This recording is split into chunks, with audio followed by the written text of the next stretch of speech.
to get you more reaction, more reflections. We're joined now by Father Michael Wieder. He's the Dean of St. George's Cathedral in Cape Town. Father Michael, it's good to talk to you this morning. And I'm thinking of the Arch when I say it's good to talk to you, because he would approach today with the kind of joy that his life really is defined by. Good afternoon to you, Father Michael.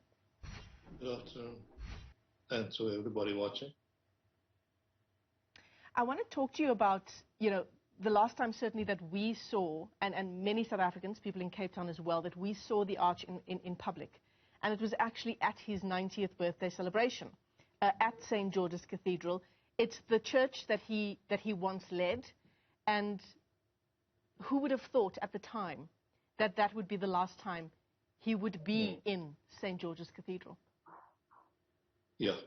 It was a very beautiful occasion in that we were concerned that he might not have the endurance capacity to stay the length of the service, but I have a very strong image of Alan Busak standing in the pulpit where Father Desmond used to preach from, and him sitting in the front row and very attentively, never shifting his gaze from Busak.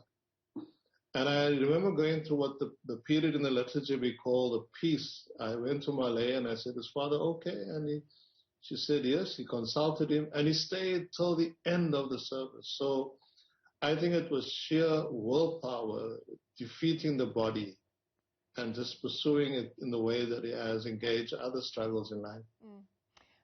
Father Michael, you have been in close contact with the Arch and with his family over the past weeks, months, years. How far back does your relationship with the Arch go?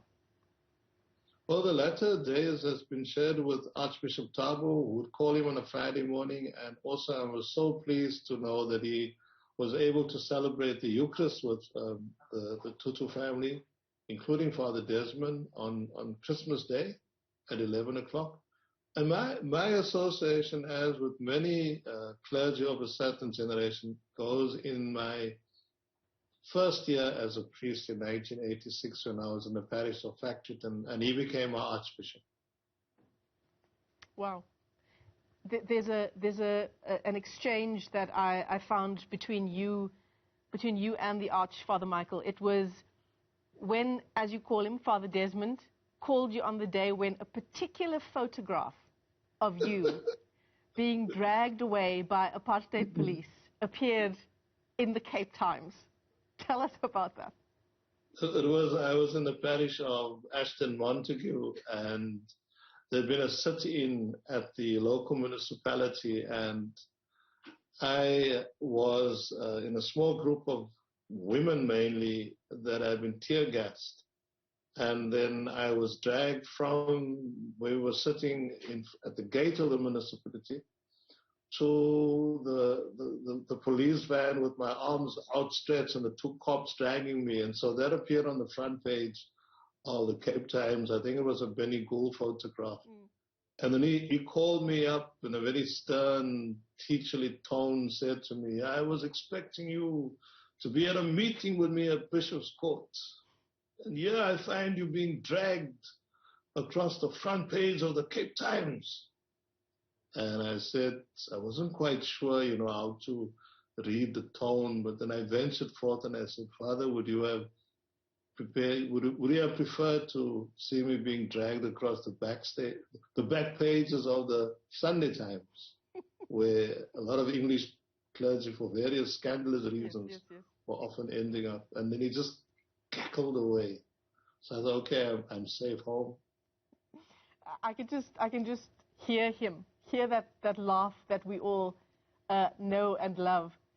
Father Michael, I'm also getting some information that you were particularly angry on that day, but not necessarily for the reasons that we might think, but rather with the pants that you were wearing. I don't know why people gossip so. But I had just bought this new pair of corduroys. I always believed you got to look your best when you are fighting for justice, and for whatever occasion you are on the public arena.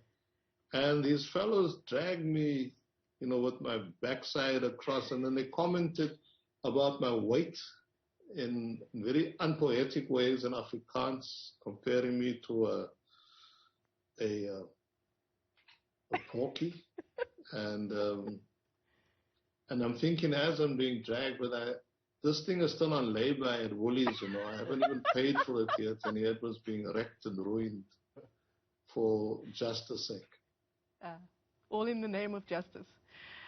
Father Michael, it's something, isn't it, to be thinking back on the arch and to be able to laugh, to be able to emulate at least a portion of the joy that the arch had in very difficult times.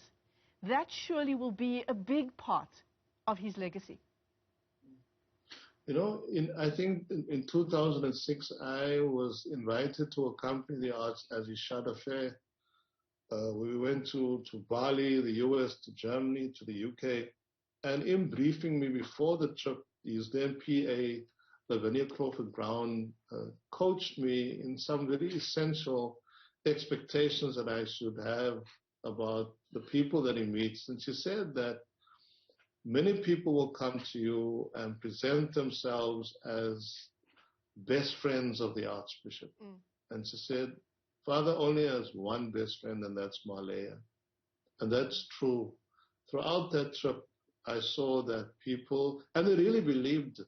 And I think that was his gift to humanity, that when you met him, all of us do feel special. Some of us would think that we're his favorites, but everybody is his favorite in his one-on-one engagement, because he approaches one really, he maximized Ubuntu in a gentle, self-effacing way, a very humble way. And we felt engaged. That is, the isiZulu greeting, Sabonani, you are seen. We felt that we were seen. And anybody, when we would walk after the 7:15 Mass on the Friday from the Cathedral to a coffee shop down St. George's Mall, and various persons would engage. You would always have time and chat, inquire where they're from. And before they left, they'd be giggling about something that he shared with them. Yeah, and these are pre-COVID times you're talking about. Absolutely. Yes. When you bump into the arch, he takes both of your hands, he looks deep into your eyes, and you do believe. And it is true. You have that real connection with the arch in that moment. That was his ability. No, definitely. Some beautiful photographs of you, Father Michael, and the arch in St. George's Cathedral, I believe it is. And the one big theme coming from the arch's passing today is that he's left us this enormous legacy for our country that really is impossible to sum up in its entirety. But the other part of it, of course, is that, many people in their reflections of the passing of the arch have said that it does feel like the end of a particular type of leadership in our country. So part of that legacy is also a challenge for our leaders that do exist today to carry on what people like the arch had tried to do for South Africa. He was very much epitomizing this matter of civility, how you engage with somebody, that you always do it with respect. And that's how we would always cherish the memory of the late Trevor Huddleston, who, as a white fellow, walking along a sidewalk in Johannesburg, stepped aside for his mom, and not only did that, but doffed the hat that he was wearing. And just seeing that, the deference shown to his mom by somebody who traditionally had been an adversarial presence in his life, always struck home. And it is something that spoke into his familial culture, in that his dad always told him that never raise your voice, raise the level of your argument. And that is what he communicated to us as young clergy, often very turbulent, very angry, but it's about courtesy, about the nature of your argument, and always trying to win, not as a strategy, but as a real way of engaging people, to win them over to your position with the story of your life, the stories of the people whose culture imbued you, and how you are meant also to be likewise a gift to society. and to how we can be part of the humanizing of a very hostile environment. And what a gift he was to our country. Father Michael Wieder, it's been a great pleasure talking to you this afternoon. Thank you so much for joining us. Thank you.